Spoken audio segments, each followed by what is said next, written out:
Hello student, मैं सत्यप्रकाश गौर class 10th NCERT mathematics में आप सभी का स्वागत करता हूं।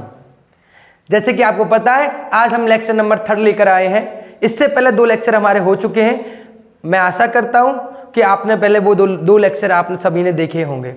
अगर नहीं देखे हैं तो डिस्क्रिप्शन में मेरी लिंक पड़ी हुई है, वहां से जाकर आप देख सकते हो। पहले 2 लेक्चर देखना अनिवार्य इसलिए है क्योंकि हमने चैप्टर नंबर 1 स्टार्ट किया था। चैप्टर नंबर 1 में पहले लेक्चर में आपको भूमिका यानी सभी नंबरों के बारे में बताया गया है। नंबर 2 अंकगणित के आधारभूत प्रमेय, जो क्लास 10th का चैप्टर नंबर 1 का बहुत महत्वपूर्ण टॉपिक है, जिसके आधार पर आपको क्वेश्चन मिलने वाले हैं आपके पेपर में। इसी सीरीज में क्रम में आगे बढ़ते हुए आज लेकर आए लेक्चर नंबर 3। उसमें हमें करनी है 1.1 एक्सरसाइज। पहले 2-3 क्वेश्चन हम कर चुके हैं, आज क्वेश्चन नंबर 4 से स्टार्ट करेंगे। लेकिन उससे पहले थोड़ी सी 2 लाइनों के साथ स्टार्टिंग करते हैं हम कि ना कोई संघर्ष ना कोई तकलीफ, ना कोई संघर्ष ना कोई तकलीफ, तो क्या मजा है जीने में। बड़े बड़े तूफान थम जाते हैं, अरे बड़े बड़े तूफान थम जाते हैं जब आग लगी हो सीने में। आग लगी हो सीने में, किसी इंसान के किसी चीज को पाने की वो शिद्दत, वो आग, वो लगन, वो जुनून, वो उसको वो चीज हासिल करने पे मजबूर करने वाली वो आदत, उसके लिए जो वो लड़ रहा है, उसको पाने की वो चाह। सुना है ना, जब चाह होती है वहां राह होती है। बस उम्मीद मत खोना, भरोसा अपने आप पे रखना। एक दिन आपको सफलता हर अपने फील्ड में जरूर मिलेगी। जिंदगी एक मिली है, जीना भी उसी तरीके से है। करूंगा वही जो मेरा मन करेगा, लेकिन करूंगा वो जो इतिहास बना कर जाए, ना कि इतिहास में गिरा कर जाए। इसी सोच के साथ आगे बढ़ते हैं क्वेश्चन नंबर 4 को लेते हुए। क्वेश्चन नंबर 4 है हमारा, यदि P तथा Q सहवास संख्या है तो, यदि P तथा Q सहवास संख्या है तो P² तथा Q² होगी। आपको पहले क्वेश्चन आना, समझ में आना बहुत जरूरी है, बड़ा अन्य महत्वपूर्ण है। यानी अगर हम इसको ऐसे कहें कि वो कह रहा है कि P और Q दोनों कैसी है, P और Q दोनों कैसी है, सहवास संख्या है। उसने पहले डिक्लेयर कर दिया है P और Q सहवास संख्या है, तो P² यानी P² और Q² क्या होगी, इसके बारे में बात करनी है। P² तथा Q² क्या होगी, इस बारे में बात करनी है। इसमें हमें जैसे ऑप्शन दिए हुए हैं यहाँ पे कि सहवास संख्या होगी कि सहवास संख्या नहीं होगी, सम संख्या होगी, या सम, ये कह रहा है कि सम संख्या होगी या विषम संख्या होगी, ये पूछना है आपको। 4 ऑप्शन दे रखे, सहवास संख्या होगी या सहवास संख्या नहीं होगी, सम संख्या होगी या विषम संख्या होगी, इस बारे में आपको बताना है। इसको हम एक उदाहरण से समझते हैं। मैं आंसर नहीं दूंगा, आंसर आप ही दोगे। देखो, मैं आंसर नहीं दूंगा, आंसर आप दोगे। कैसे सर? देखिए, मैंने कहा कि मान लेते मैं कोई नंबर ले लेता हूं। P मेरा नंबर है, मान लो P जो है वो है 2 और Q जो है वो कितना है 3। अगर 2 का स्क्वायर मतलब P का स्क्वायर यानी 2 का स्क्वायर करोगे तो कितना आएगा बेटा? 2 का स्क्वायर कितना होता है बेटा, आपको पता है ना, 4 होता है। 2 का वर्ग कितना होता है? 4। और 3 का वर्ग कितना होता है? 9। 3 का वर्ग कितना होता है बेटा? 9। 2 का वर्ग 4, 3 का वर्ग 9। 2 और 3 में कितना, 4 और 9 में कितना कॉमन मिलेगा बेटा? 4 और 9 में कितना कॉमन मिलेगा बेटा? आपका 1 के अलावा कोई और कॉमन नंबर मिल सकता है? क्योंकि 4 के गुणनखंड कितने होंगे? 2,2। 9 के गुणनखंड कितने होंगे? 3,3। तो 2 और 3 में कोई कॉमन है? कोई नहीं है। तो कितना मिलेगा? 1। जब दो संख्याओं का कॉमन कितना होता है? 1 होता है। तो वहां वो संख्या कौन सी होती है, यानी वो सहवास संख्या होती है। जिन दो संख्याओं का मासा अगर 1 होता है, 1 होता है, तो वो सहवास संख्या होती है, ना कि असहवास संख्या होती है। समझ रहे हो? क्लियर है ना? यानी अगर हमने इनकी कंडीशन लगा के देखी और दोनों का आंसर कितना आ रहा है, कॉमन कितना आ रहा है? 1 आ रहा है। यानी हमारा आंसर कितना हो जाएगा यहाँ पे? सहवास संख्या। Option number 1 is right. ये कैसे होंगे बेटा? अगर P का वर्ग कितना है बेटा? P और Q का वर्ग किया जाएगा तो P और Q भी कैसे हो जाएंगे बेटा? सहवाज संख्या। कैसी हो जाएंगे बेटा? सहवास संख्या। Option number A is correct. Second में देखकर आंसर दे देते हो, सेकंडों में देखकर आंसर दोगे आप, कोई डरने की बात नहीं, सेकंडों में देखकर आंसर दोगे। समझ में आ रहा है ना? क्लियर है ना? कोई दिक्कत, कोई समस्या नहीं होगी। नंबर दूसरे से क्वेश्चन में चलते हैं। ये कह रहा है निम्न में से कौन सा सहवास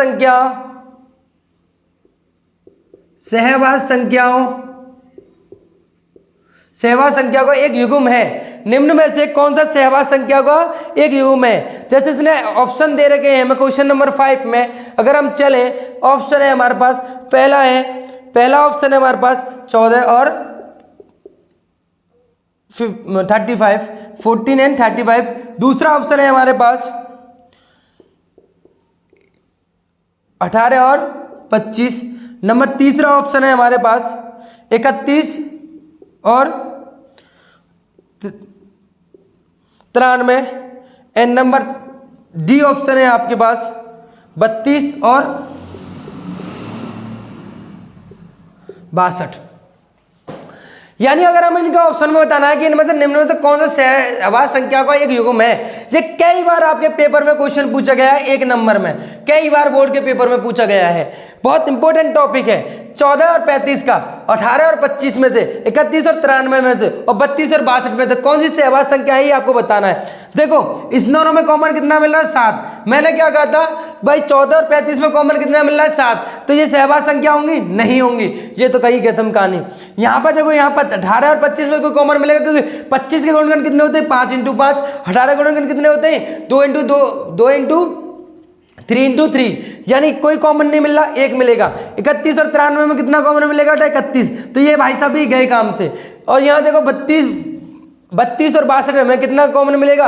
इसमें सीधा सीधा दिख रहा है, 2 कॉमन दिख रहा है, 2 ही कॉमन दिख रहा है, कुछ देखने की जरूरत ही नहीं है। यानी ये ऑप्शन भी खत्म, इसके 2 आ रहा है, इसका 31 कॉमन आ रहा है और इसका भाई साहब कितना कॉमन आ रहा है? 7। यानी ये भी खत्म, ये भी खत्म और ये भी खत्म। सहवाग संख्या कौन सी होंगी बेटा? आपके 18 और 25। Option b is right, option a b is right. कोई दिक्कत, कोई समस्या नहीं होनी चाहिए। आगे चलते हैं। 15, 18, 24 का लासा होगा, 15, 18, 24 का लासा होगा। ऑप्शन दिया है आपको, ऑप्शन 90, 120 ऑप्शन दिया है आपको, ऑप्शन दिया है 90, 120। नंबर सी 120, 240, 360, 240 और 360, 240 और 360, 240 और 360। बताइए कौन सा ऑप्शन इज राइट, कौन सा होगा? 15, 18 और 24। लासा का मतलब क्या होता है? वो छोटी से छोटी संख्या, वो छोटी छोटी संख्या जिसमें जिन संख्याओं को हम लासा ढूंढ रहे हैं वो तीनों संख्या उसमें मिल जाएं, वो तीनों संख्या उसमें मिल जाएं। यानी 15, 18 और 24 का अगर हमें लासा निकालना है तो 15 देखना पड़ेगा, 18 देखना पड़ेगा और 24 देखना पड़ेगा। ये तीनों ही किस नंबर में मिल रहे हैं इनमें से? बताओ फटाफट, अभी चेक करते हैं सर। 90 में सर 15 छक्के 90 जाता है, 18 पंजे 90 जाता है, लेकिन 24 का जाता है 90 में नहीं जाता। 15 मिल जाएगा 90 में, 18 मिल जाएगा, लेकिन 24 नहीं मिलेगा, तो ये लासा नहीं होगा। 120 में आप 15 को दे दोगे, 24 का दे दोगे, लेकिन 18 को दोगे तो इसमें भाई साहब में 18 नहीं मिलता, तो 120 भी नहीं होगा। 15 का अगर इसमें दोगे, 15 के 15 बच्चे कितने यहाँ पे? 9। तो 15 में 24 में 240 में 15 का जा रहा है, 24 का जा रहा है, लेकिन 18 का जाएगा। 18 का 18 बचेंगे कितने यहाँ पे? आपका बचेंगे 18 का 18 6 बचेंगे और 60 नहीं जाएगा, तो इसमें भी नहीं जा रहा, इसमें नहीं जा रहा। इसमें केवल 15 और 18 का जा रहा है, 24 का नहीं जा रहा। इसमें आप देखोगे कि यहाँ पे 15 का जा रहा है, 24 का जा रहा है, लेकिन 18 का नहीं जा रहा, तो ये भी खत्म। यहाँ पे देखोगे 24 का जा रहा है, 15 का जा रहा है, लेकिन 18 का नहीं जा रहा, तो ये भी खत्म। अब 360 में देखो 15 का जा रहा है, 15 दूनी 30 बचे 6 15 चौका 60, बिल्कुल 15 का जा रहा है, करेक्ट। 18 का दोगे आप, 18 का जा रहा है, 18 दूनी 36 बिल्कुल जा रहा है। 24 का दोगे, 24 का जा रहा है, बिल्कुल जा रहा है। तो 360 is the correct answer, 360 is the correct answer. 15, 18, 24 का लासा अगर आपको देखना कितना है? 360। अगर आपको फिर भी समझ में नहीं आया, मैं अगले लेक्चर में छोटी सी ट्रिक लेकर आ रहा हूँ लासा और मासा की आपको समझाने के लिए। वैसे तो आई होप आपको समझ में आया होगा, लास्ट लेक्चर में मैंने समझाया था, लेकिन देखकर आंसर कर सकते हो। इस तरीके से आंसर करना है। क्वेश्चन करना बड़ी बात नहीं है, क्वेश्चन सब कर सकते हैं, लेकिन वो मिनिमम समय में, एक करेक्ट समय में क्वेश्चनों को करना, वहां बहादुरी की बात है। क्वेश्चन सब कर लेते हैं, आप भी कर लोगे, लेकिन वो सेकंडों में समझ कर आंसर करना, कॉन्सेप्ट को घोर कर पीना, वो इंपॉर्टेंट है, वो समझ में आना चाहिए। क्लियर है? आई होप आपको समझ में आएगा। क्वेश्चन नंबर 7 की बात करें कि 65 और 117 का एचसीएफ को 65 m माइनस के 117 m के रूप में व्यक्त किया जाए तो m का मान होगा, के रूप में व्यक्त किया जाए तो m का मान होगा। अरे क्वेश्चन कैसा पूछ लिया, क्वेश्चन तो समझ में ही नहीं आया भाई साहब। वो ये कह रहा है, वो आपसे ये कहना चाह रहा है कि भाई 65 और 117 का मासा कितना है, 117 का मासा कितना आएगा, 65 और 117 का मासा कितना आएगा, जल्दी जल्दी बताओ, जल्दी बताओ भाई। आपको पता है 13 पंजे 65, 13 पंजे 65 आप जानते हो, 13 पंजे 65 और 17 नम्मा 13 नम्मा 117, 13 नम्मा 117। अब इन दोनों में से कॉमन क्या मिलेगा भाई साहब, इन दोनों में से कॉमन मिलेगा केवल 13। कितना मिलेगा, 13। तो 65 HCF ऑफ 65 इंटू 117 का जो HCF होगा वो कितना होगा बेटा आपका, वो होगा आपका 13। क्योंकि HCF क्या होता है, HCF वो कॉमन नंबर होता है जो दोनों में मिल रहा होता है। HCF क्या होता है, वो कॉमन नंबर होता है, ये दोनों में मिल रहा होता है। यानी 65 और 117 का HCF कितना होगा बेटा, 13 होगा। कितना होगा, 13 होगा। अब वो आगे क्या कह रहा है, मैंने पहला काम था मेरा 65 और 117 का HCF निकाला, मैंने निकाल लिया। अब मुझे निकालना है 65 m माइनस के 117 के रूप में व्यक्त कीजिए। क्या मैं 13 को 65 m माइनस के 117 के रूप में व्यक्त करने का मतलब इन दोनों को बराबर रख सकता हूं, बिल्कुल रख सकता हूं। अब 117 को उधर की साइड लेके जाइए, 117 को इधर की साइड लेके जाइए, उधर की साइड। 13 आपको पता दाएं से बाएं जाने में, बाएं से दाएं आने में चिन्ह में परिवर्तन हो जाता है। 117 को उधर की साइड लेगा कितना हो जाएगा, प्लस के 117। तो आप देखोगे 65 m बराबर 130, 130 में भाग दोगे 65 कितनी बार गया, 2 बार। कितनी बार गया, 2 बार। तो m बराबर कितना हो गया बेटा आपका, 2। m बराबर कितना हो गया, 2। यदि 165 और 117 के रूप के HCF को 65 m माइनस के 11 के रूप में व्यक्त किया जाता है तो किया जाएगा, तो m का मान हो जाएगा कितना निकल के आएगा, 2 निकल के आएगा। एक और बार समझते हैं चलो कि सर 65 और 117 का मासा कितना होगा, HCF कितना होगा भाई साहब, सेकंडों में आंसर दे दो, कितना होगा, 13 होगा। कितना होगा, 13। तो HCF ऑफ 165 117 बराबर कितना होगा, 13। उसने कहा कि इसके रूप में व्यक्त कर सकते हैं, क्या कर सकते हैं, व्यक्त कर सकते हैं। तो अब यहाँ पे देखो कितना होगा, 65 m माइनस के 117 बराबर कितना हो जाएगा, 117 बराबर कितना होगा, 13 होगा। तो बराबर 113 होगा। तो हम इसको क्या कर रख सकते हैं, दोनों को बराबर रख सकते हैं। 165 माइनस के 117 बराबर 13, तो यह कहते होगा 13 प्लस के 117। तो 13 प्लस के 117 कितना होगा, 130। 65 का भाग देंगे 130 में कितनी बार जाएगा, 2 बार जाएगा। कितनी बार जाएगा, 2 बार जाएगा। राइट, कोई दिक्कत, किसी प्रकार की कोई समस्या, कोई समस्या नहीं होगी। आई होप आपको सारा चीज समझ में आई होगी। क्लियर है। अगले क्वेश्चनों पर चलते हैं, ये नोट डाउन कर लेना, समझ लेना आप। अगला क्वेश्चन है वो आपका है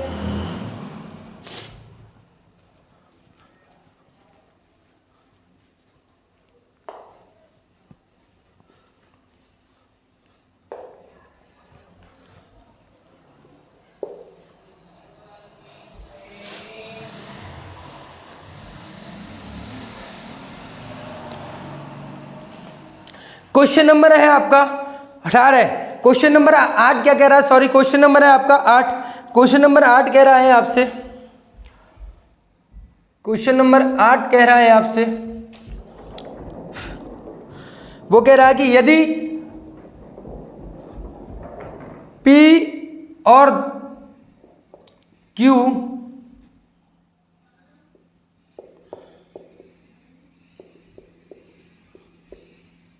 दो धनात्मक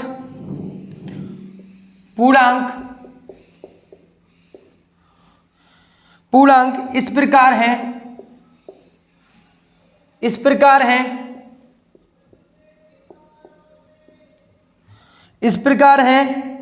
कि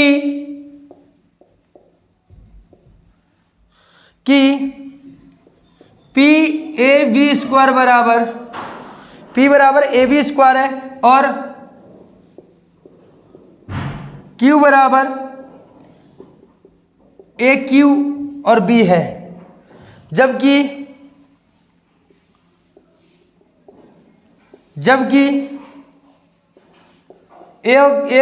A कॉमा B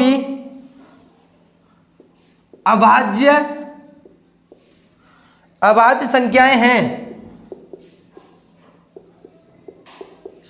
हैं, तब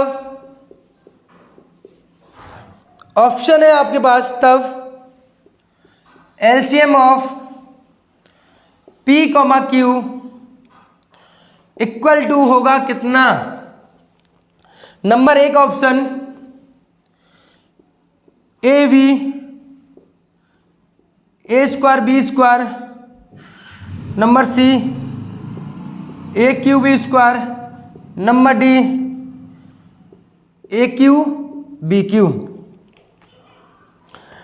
यानी सर एक क्वेश्चन दिया हुआ है, यदि P और Q दो धनात्मक पूर्णांक इस प्रकार है कि P बराबर ए वी स्क्वायर और Q बराबर ए क्यू इंटू बी, जबकि ए बी अभाज्य संख्याएं हैं, तब ए बी दोनों कैसी हो सके? अभाज्य संख्या मतलब इन दोनों का कोई भी आपस में कॉमन नहीं मिलेगा।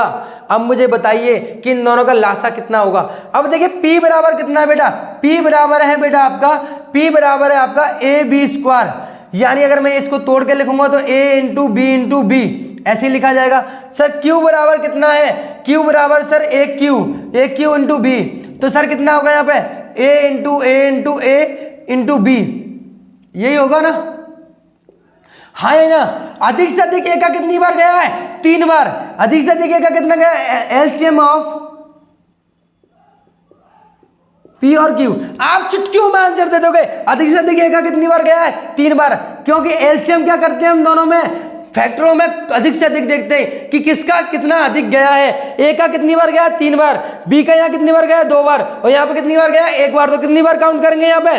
2 बार काउंट करेंगे। कितनी बार काउंट करेंगे? 2 बार। और यहाँ पे ए का अधिक से अधिक कितनी बार? यहाँ पे 1 बार गया, यहाँ पे 3 बार गया है, तो कितनी बार काउंट करेंगे यहाँ पे? अधिक से अधिक 3 बार, यानी कितना? 1 2 3, यानी कितना हो जाएगा यहाँ पे? ए क्यू 1 2 3 यानी बी स्क्वायर। तो A square B A Q A की पावर 3 प्लस बी की पावर 2। तो आपका जो एलसीएम है वो कितना हो गया? इसमें ऑप्शन इज कौन सा राइट होगा?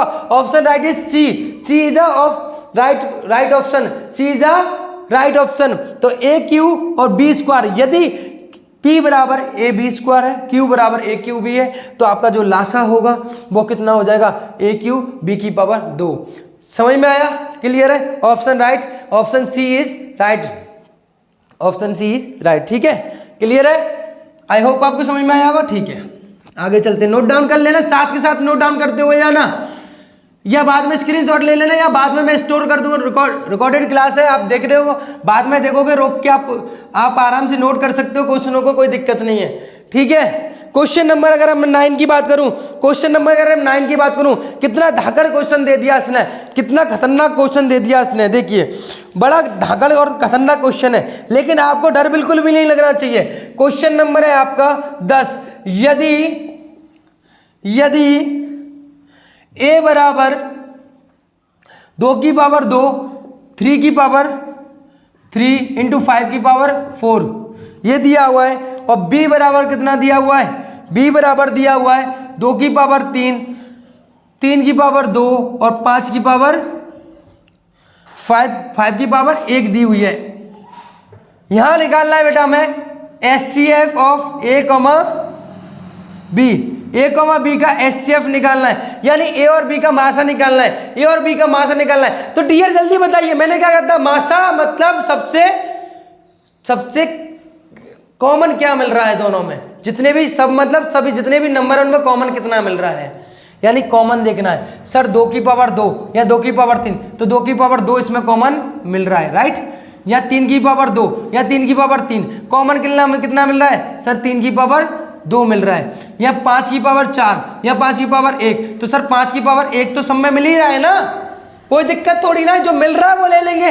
सर 2 4 हुआ, सर 2 3 की पावर 2 कितना हुआ? 9 हुआ, ये 5 15 5 का 20, 20 गुणा 2 180, कितना हुआ?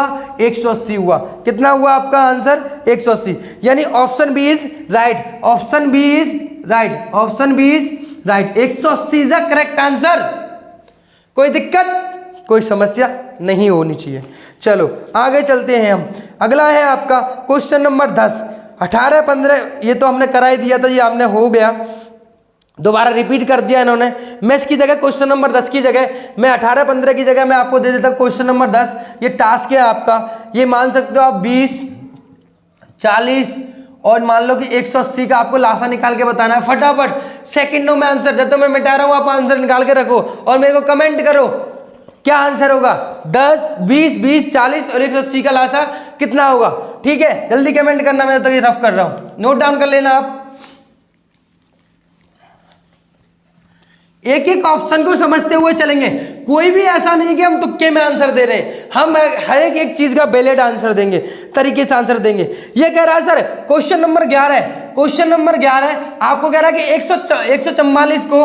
144 को 2 की घात में लिखो, 2 की घात में लिखो, 2 की घात में लिखो, 2 की घात में लिखना है। 2 की पावर कितने में लिख सकते हो 144 को, वो आपको लिखना है, 2 की घात में लिखना है। अब मेरे को बताओ, बच्चों की तरह करोगे इस क्वेश्चन को? नहीं, हम अपने 10 में पढ़ रहे हैं तो बड़े स्टैंडर्ड की तरह थोड़ा सोच कर करेंगे, वो नहीं गुणनखंड करने बैठ गए। लो सर 144, 2 का दिया सर कितनी बार गया, यहाँ 7 बार, यहाँ कितनी बार गया 2 बार, 2 का दिया सर कितनी बार गया 36 बार, 2 का दिया कितनी बार गया 18 बार, 2 का दिया सर कितनी बार गया 9 बार, फिर 3 का दिया 3 बार और 3 का दिया 1 बार। हो गया सर, ऐसे नहीं करें, हम करेंगे 12 इंटू 12। ओके सर, 12 को लिख सकते हैं कितना सर, 12 को लिख सकते हैं 3 इंटू 4, और यहाँ भी लिख सकते हैं 3 इंटू 4, यानी यहाँ लिख सकते हैं 2 की पावर 2, और यहाँ पे भी लिख सकते हैं 2 की पावर 2, 2 की पावर 2 ये, 2 की पावर 2 ये, तो 2 की पावर कितना हो गया यहाँ पे 4। तो 2 की घात में कितने में लिखा जा सकता है, 2 की पावर 4, कितने होंगे बेटा 4। यहाँ भी देखो 1 2 3 4, यानी 2 की पावर 4, यानी 2 की पावर 4 लिख सकते हैं। ऑप्शन कितना होगा यहाँ पे आपका 4, ऑप्शन जो है आपका option number A is correct. तो कितनी घात में लिखा जा सकता है, 4 में लिखा जा सकता है, 2 की पावर 4 में। अगर 2 में तोड़ेंगे तो कितनी घात आएंगी, 2 की 4 आएंगी। Option number A is right. Clear है, समझ में आया? दोनों तरीके से ऐसे कर सकते हो आप, ऐसे करना सीखो, ये तो आप करते आए हो 1 2 3 4, 2 की पावर 4, काम कहानी खत्म, क्वेश्चन खत्म। क्लियर है? इसी के साथ आपका लघु जो आपको एमसीक्यू बहुविकल्पीय क्वेश्चन दिए थे वो आपके समाप्त हो गए हैं इसमें 11 में। ठीक है, अब हम थोड़ा सा लघु अति लघु उत्तरीय प्रश्नों पर हम चलते हैं, थोड़ा सा वो समय लेते हैं अति लघु पर। किसी को नहीं छोड़ेंगे, सबको करते हुए चलेंगे, चाहे मेहनत कितनी भी करनी पड़े, दिक्कतें कितनी भी आए, लेकिन अब की बार जो नंबरों का रिकॉर्ड टांगना है वो ऊपर टांगना है। किस वजह से? पेपर से नहीं, नॉलेज से, नॉलेज से टांगना है हमें, लेकर जाएंगे knowledge, best knowledge paper. Paper तो हलवा लगेगा यार, पेपर में तो कुछ लगेगा ही नहीं। आप पढ़ोगे उस तरीके कि पेपर आपको ऐसा लगेगा क्या दे दिया पेपर, हमने मेहनत क्या दी है, एक्सपेक्टेशन नहीं करोगे, पेपर इतना सरल लगेगा आपको, वादा करता हूं मैं आपसे, अगर ध्यान से पढ़ोगे तो। आप क्वेश्चन नंबर है आपका अति लघु का, क्वेश्चन नंबर फर्स्ट अति लघु का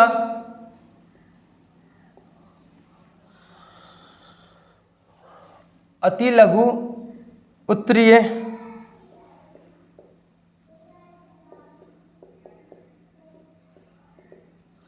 अति लघु उत्तरीय प्रश्न। क्वेश्चन नंबर है आपका फर्स्ट, ये कह रहा है कि एचसीएफ ऑफ, कई बार बोर्ड में पूछा गया क्वेश्चन है चुलुआ से क्वेश्चन, क्वेश्चन में कोई दमी नहीं है, खत्म क्वेश्चन है अपने आप में। ऐसे ऐसे क्वेश्चनों को आपको बोर्ड में पूछ रहे हैं, बताओ इनकी ये कोई बात है? ऐसे ऐसे इतने सरल क्वेश्चनों के लिए आप पढ़ रहे हो, ऐसे क्वेश्चनों के लिए आप पढ़ रहे हो, आप तो बेहतरीन हो बेटा, आप तो बेटा लंबी लड़ाई के लिए हो, तो ये छोटे मोटे क्वेश्चनों से क्या डरना। ऐसे क्वेश्चनों को आपको पूछकर आपको ऐसा लगना चाहिए पेपर में बैठ के, अरे ये तो बेइज्जती कर रहा है हमारा। वो ये कह रहा है कि एलसीएम ज्ञात करना है। अगर एचसीएफ ऑफ 306 और 657 का कितना है, 9 है, तो बताइए इसका एलसीएम कितना होगा?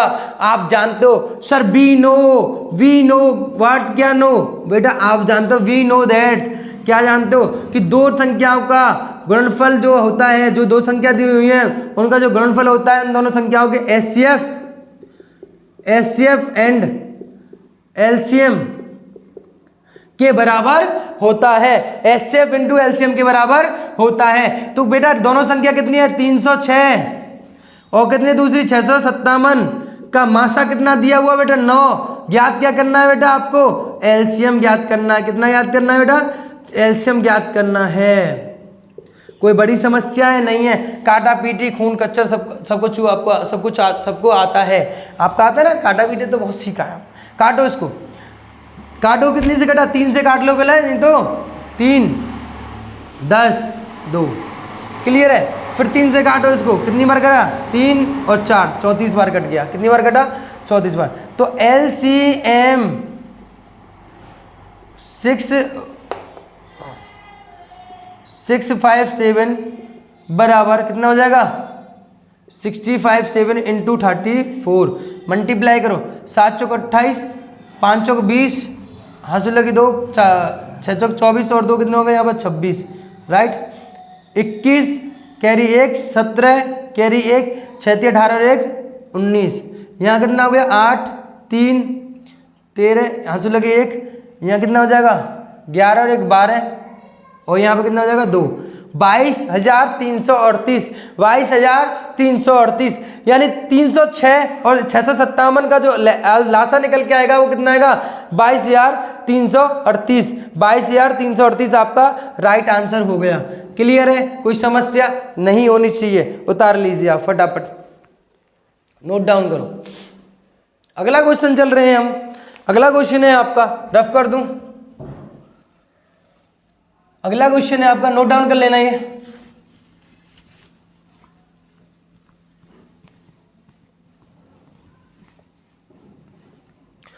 अगला क्वेश्चन है आपका, व्याख्या कीजिए क्यों 17 into 5 into 11 into 3 into 2 into plus 2 into 1 एक भाज्य संख्या है। एक भाज्य संख्या है। अरे भाई साहब कितना धाकड़ क्वेश्चन पूछ लिया इसने। क्वेश्चन नंबर है आपका 2 अति लघु का। तो ये कह रहा कि 17 गुणा 5 गुणा 11 गुणा 3 इंटू 2 इंटू 2 प्लस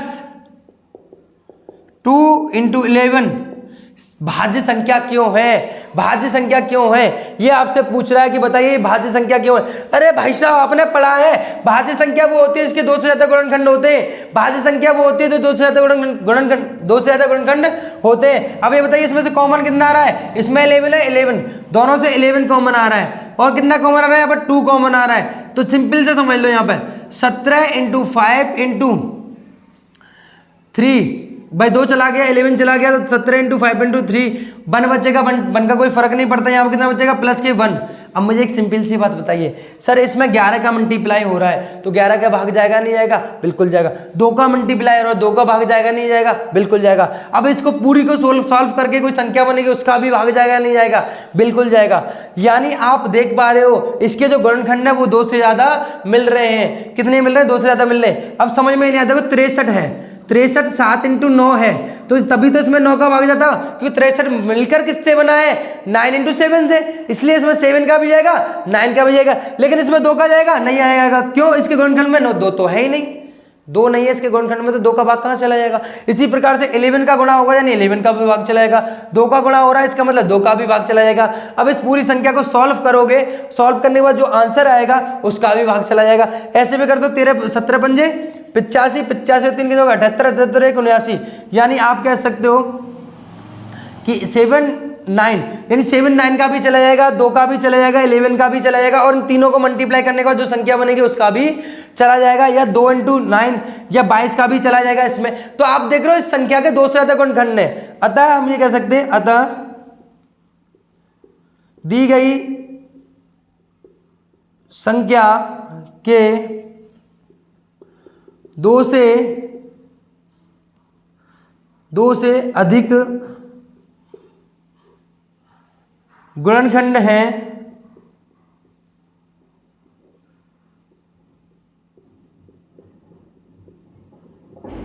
इसलिए संख्या दी गई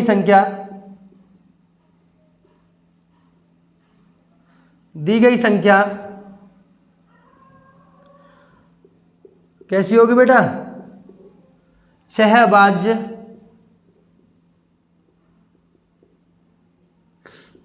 संख्या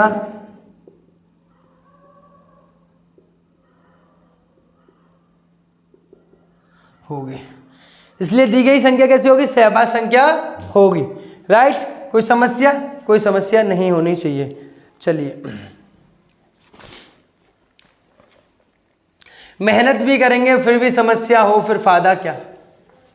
समझ रहे हो? अगला क्वेश्चन जो है आपका क्वेश्चन नंबर 3, नोट डाउन कर लेना। ये वीडियो रोककर आराम से नोट डाउन भी कर सकते हो या स्क्रीनशॉट जो भी लेना है वो ले सकते हो। नोट जरूर बनाते हुए चलना। क्वेश्चन नंबर है अपना आपका अगला। क्वेश्चन नंबर 3 दी गई यदि दो संख्याओं का एचसीएफ 145 है तथा एलसीएम 2175 है, यदि एक संख्या कितनी है 725 है तो दूसरी संख्या क्या होगी? अरे क्या दिया हुआ है इसने दिया दो संख्याओं का एचसीएफ, दो संख्याओं का एचसीएफ कितना दिया हुआ है आपको? एचसीएफ दिया हुआ है क्वेश्चन नंबर आपका 3 गिवन है बेटा आपके पास। क्या दिया हुआ है? एचसीएफ ऑफ दो संख्याओं का कितना है? एचसीएफ दिया हुआ है भाई साहब 145 है ना, 145। और एलसीएम कितना दिया हुआ है बेटा? एलसीएम दिया हुआ है 2175। एंड नाउ आपको एक संख्या दी हुई है उसमें से मान लो ए दिया हुआ है कितना 725, यानी आप जानते हो ए इंटू बी बराबर कितना होता है? एलसीएम इंटू एचसीएफ दोनों संख्याओं का, यानी 725 गुणा बी बराबर एलसीएम कितना है यहाँ पे 2175 इंटू एचसीएफ कितना है 145। आप इस क्वेश्चन को सॉल्व करके बी का जो आंसर आ रहा है मुझे कमेंट करके बताओगे कि सर बी का आंसर इतना आएगा, ठीक है राइट। ये सॉल्व आप करोगे, मैं नहीं कर रहा, मैं जानना चाहता हूं कि आपकी कैलकुलेशन कितनी बेहतरीन है, आप कितने अच्छे तरीके से कैलकुलेशन कर पाते हो, राइट।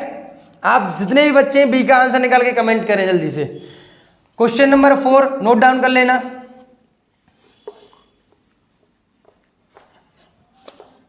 क्वेश्चन नंबर 4 वो ये कह रहा है कि निम्नलिखित संख्याओं को अभाज्य गुणनखंड के रूप में व्यक्त कीजिए। अरे क्वेश्चन नंबर 4 तो बहुत चुलवा क्वेश्चन दे दिया, छोटी क्लास का क्वेश्चन आपसे 10th में पूछा जा रहा है, बेइज्जती कर रहा है ये आपके 10th के स्टूडेंट की, यानी 140 का गुणनखंड। देखो भाई साहब बोर्ड वालों को भी आप पे विश्वास नहीं है, 3-4 की चीज आपसे पूछ रहा है, बताओ बोर्ड वालों को भी विश्वास नहीं कि आप पढ़ते हो, मेहनत करते हो, कि आपके पास नॉलेज है।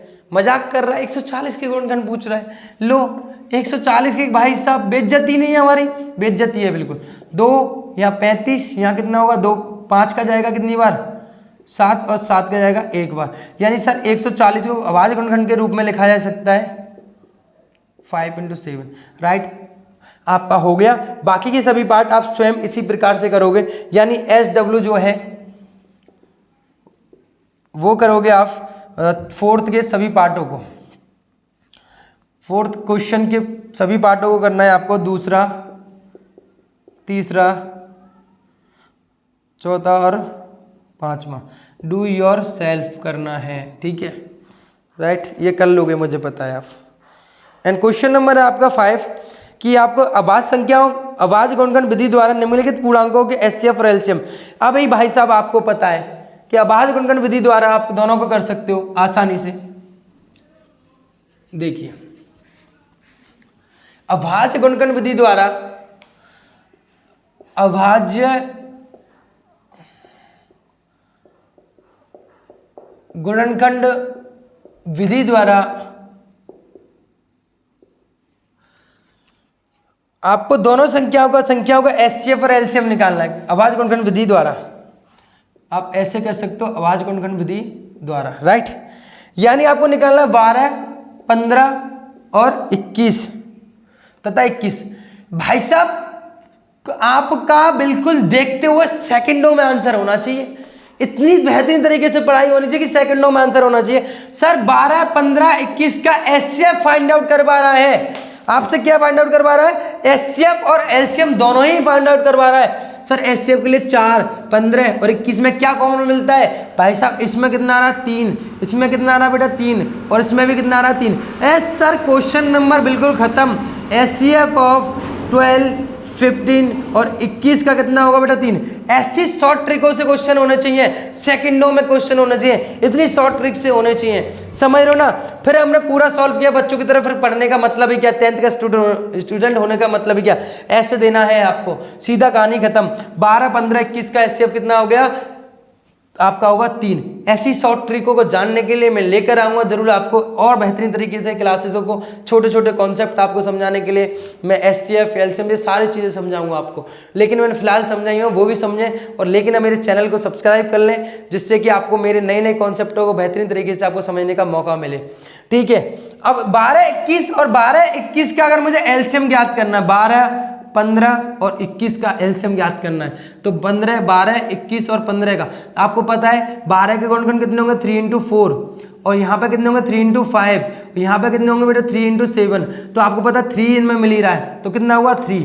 4 मिल रहा है 4 ले लिया, 5 मिल रहा है 5 ले लिया, 7 मिल रहा है 7 ले लिया, 5 चौके 20, 7 या 21, तो 20 गुणा 21, तो यहाँ गुणा करेंगे 0 2 4, कितना हुआ 420, यानी 12 15 21 का जो एलसीएम होगा वो कितना होगा 420 होगा। कितना होगा 420 होगा।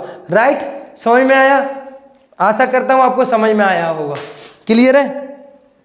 बिल्कुल समझ में आया होगा। लेकिन अगर आपको बच्चों की तरह करना है तो आप वैसे भी कर सकते हो। कैसे?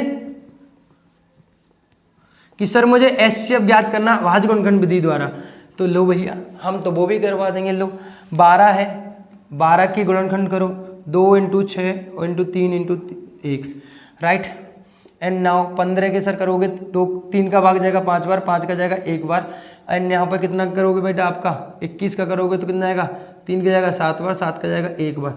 यानी सर 12 का जो जाएगा 2 इंटू 3 और 15 का जो जाएगा सर 3 इंटू 5 और सर 21 का जो जाएगा कितना जाएगा 3 इंटू 7। आपको पता है मासा ज्ञात करना होता है, एचसीएफ ज्ञात करना होता है, कॉमन देखते हैं, कॉमन देखते हैं हम। 12 15 और 21 का कॉमन कितना होगा बेटा, यहाँ 3 मिल रहा है तीनों में, तो आंसर कितना हो गया 3। अगर मुझे एलसीएम करना है तो एलसीएम में हम अधिक से अधिक देखते हैं, कितनी बार अधिक से अधिक की संख्या का गया है। 2 का यहाँ पर कितनी बार गया है 2 बार, अधिक से अधिक। इसमें ये नहीं पता तीनों में जा रहे हैं यार, इससे कोई मतलब नहीं है।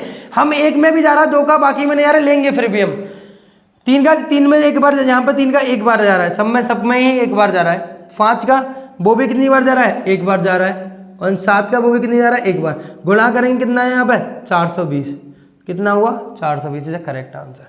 क्लियर है? समझ में आया होगा। बाकी के क्वेश्चन आपको खुद करने डू योर सेल्फ, दूसरा और तीसरा पार्ट अपने आप करोगे। ठीक है, दूसरा और तीसरा पार्ट अपने आप करोगे। क्लियर है? ये रफ कर देता हूं मैं।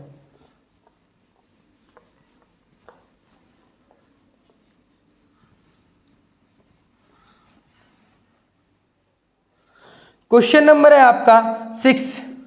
अरे भाई साहब कितना बढ़िया क्वेश्चन आ गया।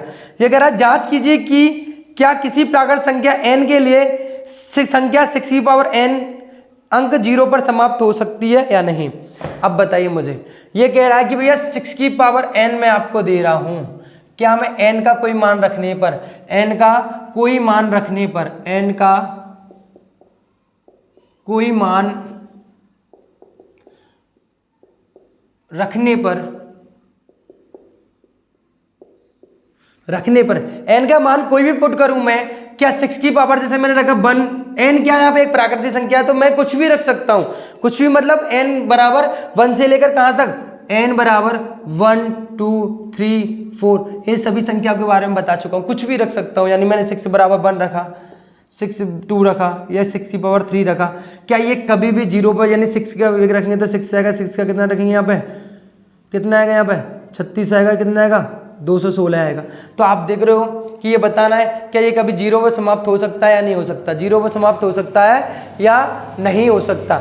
ये हमें बताना कि n का मान 6 की पावर में कुछ भी रखने पर क्या ये 0 पर समाप्त हो सकता है नहीं हो सकता। इस क्वेश्चन का आंसर हमें देना है, इस क्वेश्चन का आंसर हमें देना है। राइट, तो आप मुझे एक चीज बताइए, पहले तो मैं इसको देखो, मैं इसका आंसर दे सकता हूं, लेकिन हम एक बेल कॉन्सेप्ट के ऊपर काम कर रहे हैं, हम एक क्वेश्चन के ऊपर नहीं काम कर रहे। इस जैसे 1000 क्वेश्चनों के लिए बात करेंगे, इस जैसे 1000 क्वेश्चनों के लिए बात करेंगे। आपको पता है यदि कोई भी संख्या 0 पर समाप्त होगी, यदि कोई संख्या अगर 0 पर समाप्त होगी, यदि कोई संख्या 0 पर समाप्त होगी, कुछ भी कर लो, मैं सबके पीछे 0 लिख रहा हूँ, इतनी बड़ी बड़ी संख्या ले रहा हूँ, सबके पीछे 0 लिख रहा हूँ। ये बताओ 10 के गुणनखंड कितने होते हैं 2 इंटू 5, 20 के गुणनखंड कितने होंगे बेटा 2 इंटू 10, यानी 2 इंटू 5। राइट, यहाँ करोगे तो 552 गुणा 10, यानी आप देख रहे हो यहाँ 552 गुणा 2 इंटू 5। राइट, यहाँ देखोगे आप 53 इंटू 10 लिख सकता हूँ, यानी कितना होगा 53 इंटू 2 इंटू 5, है ना। राइट, आप ये देख पा रहे हो कि जिस संख्या के पीछे 0 आ रही है, जो संख्या 0 पर समाप्त हो रही है, उसमें कितने का मल्टीप्लाई हो रहा है 10 का मल्टीप्लाई हो रहा है। कितने का मल्टीप्लाई हो रहा है 10 का मल्टीप्लाई हो रहा है, यानी 10 का मल्टीप्लाई हो रहा है। तो आप मुझे एक बात समझाओ, बड़े ध्यान से समझना कि 10 का मल्टीप्लाई हो रहा है तो यानी 10 का गुणनखंड कितने होते हैं 2 इंटू 5, यानी एक तरीका निकल के आया, एक बेस समझ में आया कि यदि कोई संख्या 0 पर समाप्त होगी तो उसके 2 गुणनखंड पाए जाएंगे, साथ में कौन कौन से, 2 × 5। अगर उस संख्या के 2 × 5 गुणनखंड आ रहे हैं तो वो संख्या कभी 0 पर समाप्त हो सकती है, अन्यथा कभी भी 0 पर समाप्त नहीं हो पाएगी। समझ पा रहे हो नहीं पा रहे हो आप? मैंने इतनी सारी संख्या ली जो कि 0 पर समाप्त हो रही हैं, आप उनको खोल के देखोगे तो आप देख पाओगे 2 × 5, 2 × 5, 2 × 5 सबके पीछे आ रहा है, यानी 10 आएगा। सबके मल्टीप्लाई में कितना है, 10, और 10 के गुणनखंड कितने होते हैं, 2 × 5। यानी अगर कोई संख्या 0 पर समाप्त तभी हो सकती है जब उसकी संख्या के अभाज्य गुणनखंडों में 2 × 5 पाया जाएगा। यदि 2 × 5 नहीं पाया जा रहा है तो वो कभी भी सहवाज संख्या नहीं हो सकती है, राइट, कभी भी सहवाज संख्या नहीं हो सकती है। अब इसने कहा कि क्या 6 की पावर n करने पर, 6 की पावर n यानी कुछ भी रखने पर, प्राकृतिक संख्या रखने पर, n बराबर कुछ भी रखने पर क्या 0 पर समाप्त हो सकती है? तो हम देख लेते हैं, हम देखेंगे भाई, लो देख लेते हैं हम, राइट, हम देख लेते हैं भैया 6 की पावर कुछ भी करें, यानी 6 के गुणनखंड करने जा रहे हैं, और इस साहब 6 के गुणनखंड के 2 × 3, यानी इसमें तो 2 × 3 ही आ रहा है, 5 तो आ ही नहीं रहा, 5 तो इसका गुणनखंड है ही नहीं 6 का। अर्थात इसका मतलब क्या हुआ, अतः 6 के अभाज्य गुणनखंड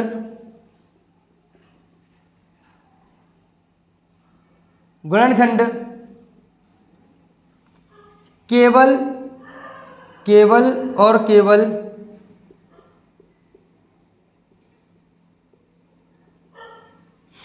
और केवल 2 × 3 प्राप्त होते हैं,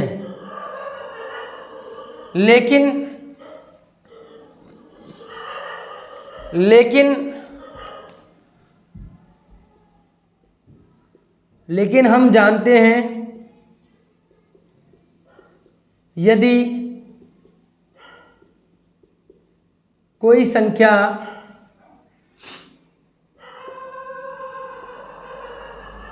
शून्य पर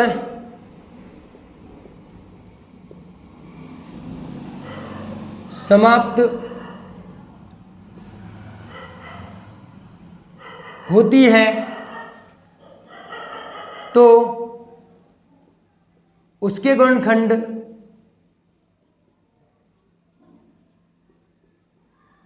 उसके गुणनखंडों में 2 × 5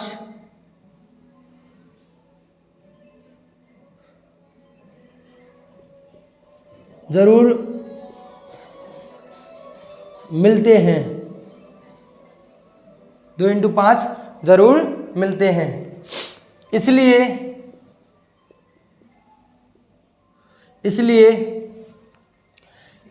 6 की पावर n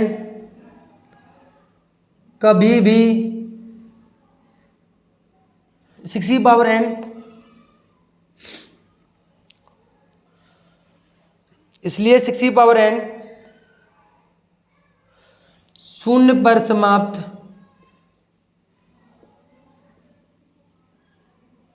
इसलिए 6 की पावर n का कोई मान रखने पर 6 की पावर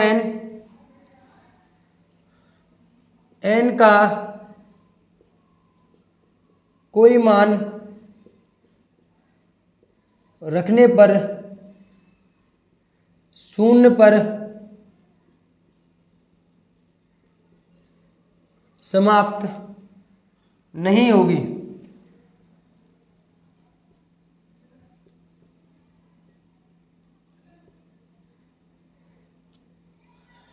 शून्य पर समाप्त नहीं होगी, समझ रहे हो? यानी 6 के अभाज्य गुणनखंड केवल और केवल 2 × 3 प्राप्त होते हैं, लेकिन हम जानते हैं कि यदि कोई संख्या शून्य पर समाप्त होती है तो उसके गुणनखंडों में अभाज्य गुणनखंड जो करेंगे 2 × 5 जरूर मिलते हैं, जरूर मिलते हैं। इसलिए 6 की पावर n का कोई मान 6 की पावर n में n का कोई मान रखने पर n का कोई भी मान रखने पर शून्य पर समाप्त नहीं हो सकते। क्यों? क्योंकि 6 के गुणनखंड अभाज्य गुणनखंड कितने आ रहे हैं, 2 × 3 आ रहे हैं, राइट। आपको समझ में आया होगा सब। मैं आशा करता हूँ आपको सभी क्लियर हुआ होगा।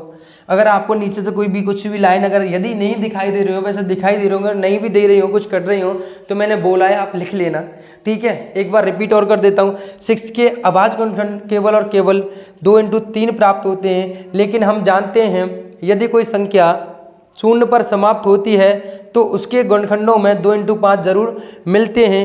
इसलिए 6n में n का कोई मान रखने पर 0 पर समाप्त नहीं हो सकती है। एक वैलिड रीजन सभी क्वेश्चनों को लिए, यदि कोई संख्या 0 पर समाप्त होगी तो उसके गुणनखंड 2×5 जरूर पाए जाएंगे, राइट। चलो अब हम चलते हैं आगे अगले क्वेश्चन पे।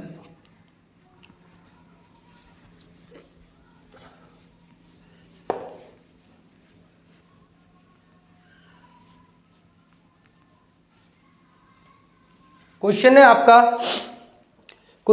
आपका किसी खेल के मैदान के चारों ओर वृत्ताकार पथ है। इस मैदान का एक चक्कर लगाने में रेखा को 18 मिनट लगते हैं, जबकि इसी मैदान का एक चक्कर लगाने में पूजा को 24 मिनट लगते हैं।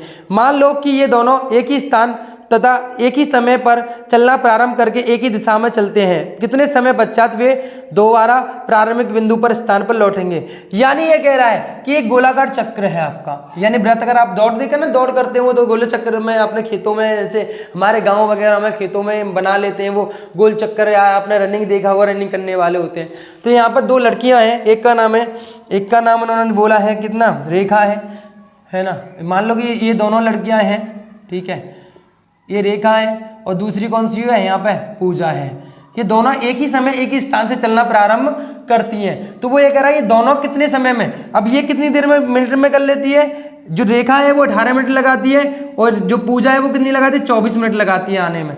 लेकिन ये दोनों कितने समय में मिल जाएंगी, यानी इन दोनों का कॉमन समय पूछ रहा है, इन दोनों का कॉमन समय पूछ रहा है। जब कॉमन समय की बात आती है लीस्ट कॉमन मल्टीपल, जब कॉमन समय की बात आती है लीस्ट कॉमन मल्टीपल, यानी वो छोटे से छोटा नंबर जो दोनों में मिलता हो, यानी 18 और 24 का वो छोटे छोटा नंबर कौन सा होगा, 72। यानी इसको 18 मिनट लगती है, इसको 24 मिनट, इन दोनों के लिए 18 और 24 के लिए जो कॉमन होगा छोटे छोटा वो नंबर वो कितना होगा, 72। 18 के बाद 72 में चला जाएगा, 24 के बाद भी 72 में चला जाएगा। यानी इसका मतलब एलसीएम निकालना है मुझे। क्या निकालना है, इनका एलसीएम निकालना है। जब मुझसे ये पूछे दोनों का प्रारंभिक कम से कम समय कौन सा होगा मिलने का, तो उस समय क्या निकालेंगे हम, लासा निकालेंगे, यानी 72 मिनट उसको लग जाएंगी। तो 72 is the correct answer, right. दोनों का कॉमन निकालना है। क्या 2 संख्याओं का एचसीएफ 16 और एलसीएम 380 हो सकता है, कारण बताइए। क्या दोनों का एचसीएफ और एलसीएम कितना हो सकता है, यहाँ पे 380 और 16। यदि कोई 2 संख्या है कि या उनका दोनों संख्याओं का एचसीएफ और एलसीएम दोनों का इतना इतना हो सकता है, वो आपसे पूछ रहा है, बताना है आपको। तो निकाल के 2 संख्या निकाल के देख लेना कैसे निकलेगी, वो आप लगाना कैसे निकाल सकते हो आप इसको, कि ये पॉसिबल है या नहीं है, ये आपको बताना है। तो मेरे हिसाब से तो इसमें एचसीएफ जो है 16 और 380 का नहीं निकलेगा, कोई भी मतलब ऐसी कोई संख्या नहीं होगी इनका एलसीएम और एचसीएफ दोनों का एचसीएफ कितना हो, यहाँ पे 16 हो, एलसीएम कितना हो 380 हो, ऐसा पॉसिबल है नहीं है।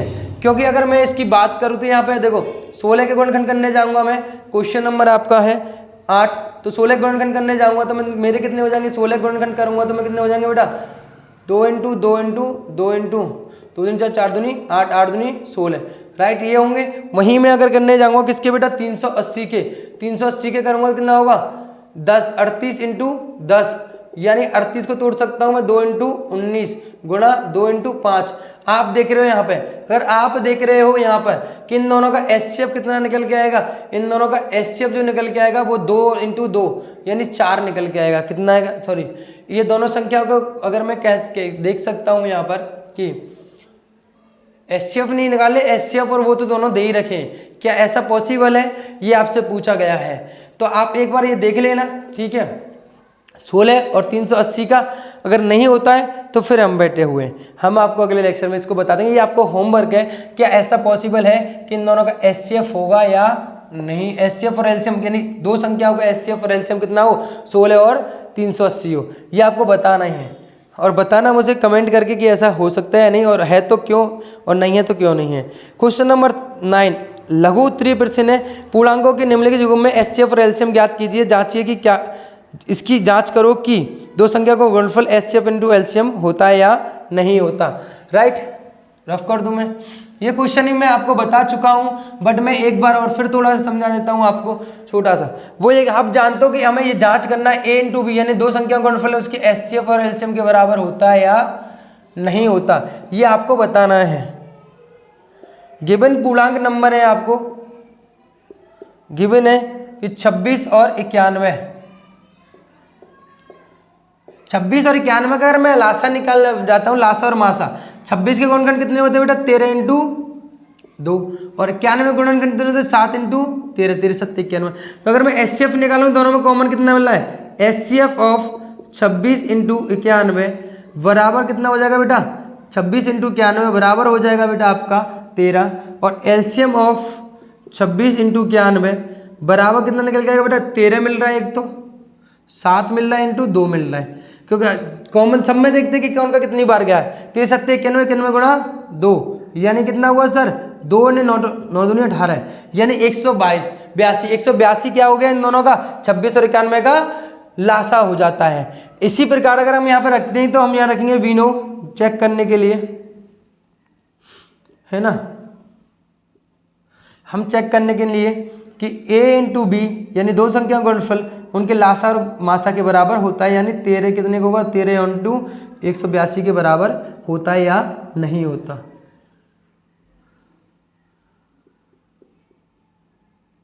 जांच करने पर राइट कितना है बेटा यहाँ पर 26 और यहाँ कितना है बेटा 91, और यहाँ 13 इंटू यानी 122 गुणा 13। तो अब गुणा करो यहाँ पे, तो 26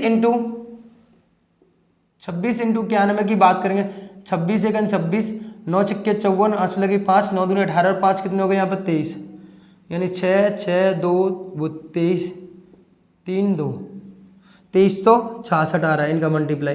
अब इनका देख लेते हैं, यानी हम देखते हैं 122 गुणा 13, 6 18 3 54 यानी 2 और 18 यानी 6 6 8 5 13 2 2366, यानी अर्थात ये सिद्ध होता है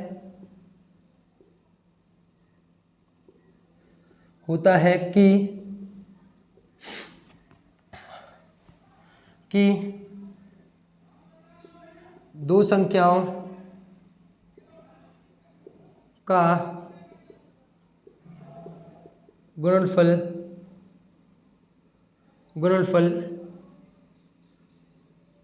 उनके एचसीएफ और एलसीएम के गुणनफल के बराबर